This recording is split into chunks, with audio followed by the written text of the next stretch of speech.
జాన్వాడలో అక్రమ నిర్మాణాల రాజ్యం 111 జీవోకు బహిరంగ సవాల్. వ్యవసాయ భూముల్లో రిపోర్ట్లు, ఫంక్షన్ హాళ్లు, రిసార్ట్లు, ఫంక్షన్ హాళ్లు. అధికారుల మౌనం. దీనిపై తీవ్ర అనుమానాలు. కూల్చివేతల తర్వాత మళ్ళీ నిర్మాణాల చర్యల లేక ఇది నాటకమా? అక్రమ నిర్మాణాల వల్ల ప్రభుత్వానికి కోట్ల రూపాయల ఆదాయ నష్టం. ప్రజాప్రతినిధుల అండతోటే అక్రమాలకు రెక్కలు. భారీ నిర్మాణాలపై అధికారుల మౌనం. ప్రజల్లో ఆగ్రహం. రంగారెడ్డి జిల్లా శంకర్పల్లి మండలం జాన్వాడ గ్రామం ప్రస్తుతం అక్రమ నిర్మాణాల కేంద్రంగా మారిందన్న ఆరోపణలు తీవ్రంగా వినిపిస్తున్నాయి. హిమాయత్ నగర్, ఉస్మాన్ సాగర్ జలాశయాల రక్షణ కోసం అమల్లో ఉన్న 111 జీవో నిబంధనలను బేఖతారు చేస్తూ వ్యవసాయ భూముల్లో భారీ షెడ్లు, రిసార్ట్లు, ఫంక్షన్ హాళ్లు, కమర్షియల్ భవనాలు నిర్మించబడుతున్నాయి. స్థానికులు దీనివల్ల ఆగ్రహం వ్యక్తం చేస్తున్నారు. ఈ నిర్మాణాలకు సంబంధించి సరైన అనుమతులు తీసుకోలేదని సమాచారం. హెచ్ఎండిఏ, జిహెచ్ఎంసీ వంటి సంబంధిత సంస్థల అనుమతులు లేకుండానే వాణిజ్య భవనాల నిర్మించడం చట్టవిరుద్ధమని నిపుణులు స్పష్టం చేస్తున్నారు. అయినప్పటికీ అధికారులు మాత్రం విచిత్రంగా మౌనం పాటించడంలో ప్రజల్లో అనుమానాలు వ్యక్తమవుతున్నాయి. ఇది 111 జీవో నెంబర్ని వాళ్ళు బేఖతారు చేస్తూ వ్యవసాయ భూముల్లో షెడ్లు అవ్వచ్చు, భారీ పెద్ద పెద్ద షెడ్స్ అవ్వచ్చు, లేకుంటే రిసార్ట్స్ అవ్వచ్చు, హోటల్స్ అవ్వచ్చు, ఇట్లాంటివన్నీ కూడా నిర్మిస్తూ ఉన్నారు. సో ఒకవేళ వ్యవసాయ భూమిని వీళ్ళు మార్చాల్సి ఉంటుందన్నమాట, ఫ్లాట్స్ దానికి మార్చాల్సి ఉంటుందన్నమాట. సో అట్లా చేయకుండా జిహెచ్ఎంసీ కానీ లేకుంటే హెచ్ఎండిఏ వీళ్ళ పర్మిషన్స్ ఏం లేకుండానే ఇష్టానుసారంగా వీళ్ళకు నచ్చినట్టుగా కట్టుకుంటా ఉన్నారు. సో ఒకవేళ కనుక వీళ్ళు వ్యవసాయ భూమి నుంచి వెళ్ళి మార్చినట్టయితే వీళ్ళు కొంత మొత్తంలో అమౌంట్ చెల్లించాల్సి ఉంటుంది. సో రిజిస్ట్రేషన్కి కొంత ఖర్చు అవుతుంది కదా, సో ఆ ఖర్చు మిగిలించుకోవడానికి వీళ్ళు ఇట్లాంటి పనులు చేస్తూ ఉన్నారు. హిమాయత్ సాగర్, ఉస్మాన్ సాగర్ జలాశయాలకు కాలుష్యానికి గురి కాకుండా కాపాడేందుకు ప్రభుత్వం అమలు చేస్తున్న 111 జీవో ప్రకారం ఈ ప్రాంతాల్లో భారీ వాణిజ్య నిర్మాణాలు, పరిశ్రమలు, రిసార్ట్లు నిర్మించడంపై కఠిన ఆంక్షలు ఉన్నాయి. సో అక్కడటువంటి హిమాయత్ సాగర్, ఉస్మాన్ సాగర్ జలాశయాలను కాలుష్యానికి గురి కాకుండా అంటే ఏమంటారు, కాలుష్యానికి గురి కాకుండా అక్కడటువంటి జలాశయాలను కాలుష్యానికి గురి కాకుండా వీళ్ళు ఏదైతే భారీ ఆంక్షలు అక్కడ ఉన్నాయి. అంటే హోటల్స్ అవ్వచ్చు, రిసార్ట్స్ అవ్వచ్చు, లేకుంటే ఇంకేమైనా పరిశ్రమలు అవ్వచ్చు, ఇట్లాంటివన్నీ కూడా అక్కడ నిషేధం అన్నమాట పూర్తిగా. సో అయినప్పటికీ కూడా 111 జీవోని వీళ్ళు లెక్క చేస్తలేరు. అయితే జాన్వాడలో జరుగుతున్న నిర్మాణాలు చూస్తే ఈ నిబంధనలు పూర్తిగా కాగితాల వరకే పరిమితమయ్యాయన్న భావన కలుగుతుంది. 111 జీవో నిజంగానే అమల్లో ఉందా, లేక కేవలం పత్రాల్లోనే ఉందా అనే ప్రశ్నలు ఇప్పుడు స్థానికంగా వినిపిస్తూ ఉన్నాయి. వ్యవసాయ భూముల్లో ఫంక్షన్ హాల్లు, రిసార్ట్స్లు. జాన్వాడ పూర్తిగా 111 జీవో పరిధిలోకి వచ్చే ప్రాంతం. ఇక్కడ పెద్ద ఎత్తున నిర్మాణాలకు ఎలాంటి అవకాశం ఉండదు. అయితే గ్రామ పరిధిలోని 164, 180, 206, 219, 220/1, 665, 680, 681, మళ్ళీ 683, 731, 724. సో మొత్తంగా కూడా ఇన్ని సర్వేలలో దాదాపు ఒక 10 నుండి 12 సర్వే నెంబర్లలో కూడా వ్యవసాయ భూములను కమర్షియల్ అవసరాలకు ఉపయోగిస్తూ రిసార్ట్లు, ఫంక్షన్ హాల్ నిర్మిస్తున్నారని ఆరోపణలు వినిపిస్తున్నాయి. నిబంధనల ప్రకారం వ్యవసాయ భూమిని వాణిజ్య అవసరాలకు వినియోగించాలంటే ముందుగా భూమి వినియోగ మార్పిడి అంటే ల్యాండ్ కన్వర్షన్ చేయాలి, ఇందాక చెప్పినా కదా. సో అనంతరం సంబంధిత శాఖల నుంచి అనుమతులు తీసుకోవాలి. కానీ జాన్వాడలో ఈ ప్రక్రియలను పూర్తిగా పక్కన పెట్టి నిర్మాణాలు జరుగుతున్నాయన్న విమర్శలు వ్యక్తమవుతున్నాయి. సో ఇందాక నేను చెప్పినా కదా, దాన్ని వ్యవసాయ భూమి నుండి కమర్షియల్ ల్యాండ్గా కన్వర్ట్ చేయాల్సి ఉంటుంది, కన్వర్షన్. సో దానికే కొంచెం రిజిస్ట్రేషన్ ఫీజు అవుతుందన్నమాట. సో వీళ్ళు అట్లా కన్వర్షన్ చేయకుండా వ్యవసాయ భూమిలోనే ఈ ఏదైతే భవనాలు నిర్మిస్తూ ఉన్నారో, రిసార్ట్స్ అవ్వచ్చు, హోటల్స్ ఇట్లాంటివి నిర్మిస్తుంటే వాళ్ళకి ఏదైతే ఉంటుందో దాన్ని ఏమంటారు, కన్వర్షన్ మనీ ఉంటుంది కదా, అవి కొంచెం మిగిలిపోతాయి అన్నమాట వీళ్ళకు. అది ప్రభుత్వానికి కట్టకుండా వీళ్ళ దగ్గరే ఉండిపోతాయి. కూల్చివేతల తర్వాత మళ్ళీ నిర్మాణాలు. అయితే ఇది చూడండి, గతంలో గ్రామ పంచాయతీ పరిధిలో ఉన్న సమయంలో అధికారులు అక్రమ నిర్మాణాలపై నోటీసులు జారీ చేసి కొంతమేర కూల్చివేతలు నిర్వహించారు. సో ఆల్రెడీ అక్కడ అక్రమ నిర్మాణాలు జరిగితే వీళ్ళు గ్రామ పంచాయతీ నుండి, గ్రామ పంచాయతీలో ఉండే ఇంతకుముందు అది, సో గ్రామ పంచాయతీలో ఉన్నప్పుడు వాళ్ళు నోటీసులు ఇచ్చి కొన్నిటిని అక్రమ నిర్మాణాలని కూల్చివేయడం కూడా జరిగింది. అయినప్పటికీ కూడా వీళ్ళు ఆవుతలేరు. చూడండి ఒకసారి, కూల్చివేతలు జరిగిన కొన్ని ప్రదేశాల్లో మళ్ళీ నిర్మాణాలు ప్రారంభమవడం స్థానికులను ఆశ్చర్యానికి గురిచేస్తుంది. దీంతో ప్రజల్లో ఒక పెద్ద సందేహం తలెత్తుతుంది. కూల్చివేతలు నిజంగా చట్టామలుకా, లేక ప్రజలను మభ్యపెట్టే నాటకమా అనే ప్రశ్నలు గట్టిగా వినిపిస్తున్నాయి.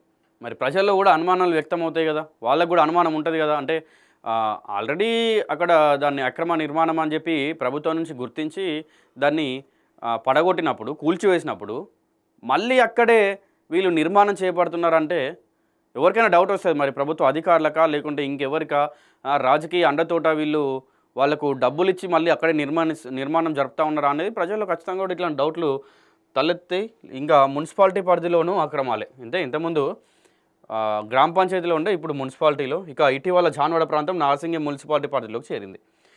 ఇక కమిషనర్ స్థానంలో డిప్యూటీ కమిషనర్ పరిపాలన బాధ్యత నిర్వహిస్తున్నప్పటికీ అక్రమ నిర్మాణాలపై కఠిన చర్యలు కనిపించడం లేదని స్థానికులు ఆరోపిస్తున్నారు. డిప్యూటీ కమిషనర్ కార్యాలయం పరిధిలోనే భారీ నిర్మాణాలు జరుగుతున్న అధికారులు స్పందించకపోవడం ప్రజల్లో తీవ్ర అనుమానాలకు తావితీస్తుంది. ఇంతకుముందు చెప్పినట్టుగా ఇది గ్రామ పంచాయతీలో ఉండే తర్వాత మున్సిపాలిటీలోకి మారింది. మున్సిపాలిటీలోకి మారినప్పటికీ కూడా కమిషనరు డిప్యూటీ కమిషనర్ పరిపాలనలో కూడా వీళ్ళు ఇక్కడ అక్రమ నిర్మాణాలు జరుగుతున్నా కూడా వాళ్ళు పట్టించుకోవట్లేదు. నార్సింగి కమిషనరేట్లో ఉంది ఇది. ఇక ప్రజాప్రతినిధుల అండతోటే అక్రమాల. ఇందాక చెప్పిన కదా, రాజకీయ నాయకులు ప్రజాప్రతినిధులు వీళ్ళ అండతోటి వీళ్ళకేమన్నా మరి ముడుపులు చెల్లిస్తూ ఉన్నారా, లేకుంటే ప్రభుత్వ అధికారులకు చెల్లిస్తూ ఉన్నారా? కొంతమంది స్థానిక ప్రజాప్రతినిధుల మద్దతుతోనే ఈ అక్రమ నిర్మాణాలు కొనసాగుతున్నాయన్న ఆరోపణలు బలంగా వినిపిస్తున్నాయి. ఈ కారణంగానే అధికార యంత్రాంగం కూడా చర్యలు తీసుకోవడంలో వెనుకంజ వేస్తుందన్న అభిప్రాయం వ్యక్తమవుతుంది. అది ముచ్చట. ఒకసారి ఇమేజ్ చూడండి. సర్వే నెంబర్ 180లో స్కూల్ బిల్డింగ్ ఇది. స్కూల్ కడతా ఉన్నారు అక్కడ.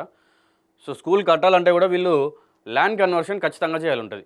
స్కూల్ కావచ్చు, కాలేజ్ కావచ్చు, ఇంకేదైనా కావచ్చు, రిసార్ట్ కావచ్చు. సో దేనికైనా కూడా ల్యాండ్ కన్వర్షన్ అయితే ఖచ్చితంగా చేయాలి. ప్రభుత్వ ఆదాయానికి భారీ నష్టం. అనుమతులు లేకుండా కమర్షియల్ నిర్మాణాలు చేపడితే ప్రభుత్వానికి రావాల్సిన పన్నులు, ఫీజులు భారీగా కోల్పోతాయన్న నిపుణులు చెప్తున్నారు.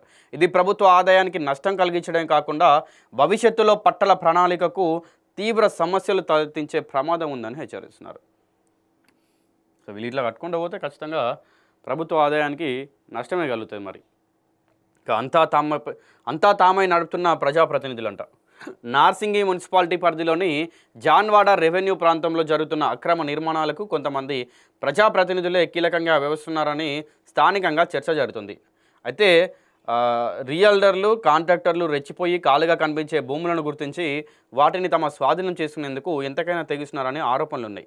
కోట్ల రూపాయల విలువైన భూముల నేపథ్యంలో అక్రమ నిర్మాణాలకు ముడుపులు అడ్డుగోలుగా చెల్లించి అందరి నోరు మూయిస్తున్నారన్న ఆరోపణలు కూడా వినిపిస్తున్నాయి.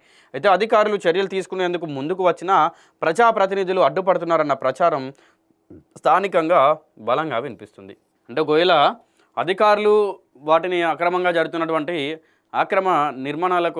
ఆక్రమించి జరుగుతున్నటువంటి అక్రమ నిర్మాణాలు అడ్డుకునేందుకు ఒకవేళ అధికారులు వచ్చినా కూడా స్థానికంగా ఉన్నటువంటి ప్రజాప్రతినిధులు వాళ్ళని అడ్డుకుంటున్నారు అనేది కూడా ఇక్కడ ప్రజల్లో గట్టిగా వినిపిస్తుంది. అండ్ ముఖ్యంగా ఎవరైతే అక్రమంగా ఇల్లులు నిర్మిస్తూ ఉన్నారో వాళ్ళు కూడా ఈ ప్రజాప్రతినిధుల అండతోటే వీళ్ళు అక్కడ అక్రమంగా నిర్మిస్తున్నారు. ఎంతకైనా తెగిస్తాం, ఎంతకైనా పోతాం అనేటువంటి అది కూడా వాళ్ళు కనిపిస్తుంది. ఇక సమగ్ర విచారణ చేయాలన్న డిమాండ్.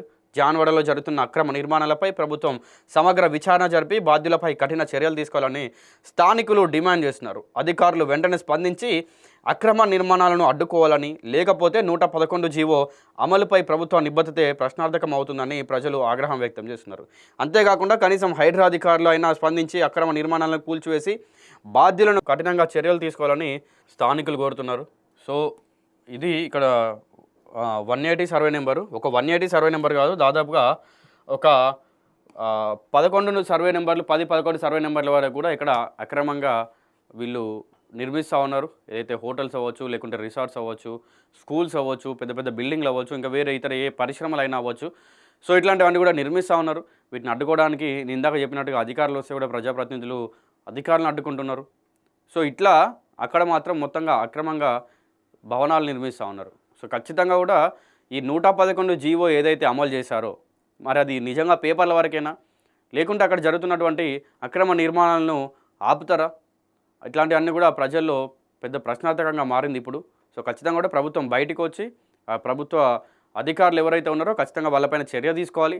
అట్లనే ఒకవేళ వీళ్ళు ఎవరి వల్ల కూడా కాకపోతే హైడ్రా అయినా ఈ రంగంలోకి దిగినాక రంగనాథ్ తన విశ్వరూపం చూపించాలి. ఇట్లాంటి అక్రమంగా నిర్మించినటువంటి భవనాలను ఖచ్చితంగా కూల్చేసి వాళ్ళ పైన తగిన చర్యలు కూడా తీసుకోవాలి.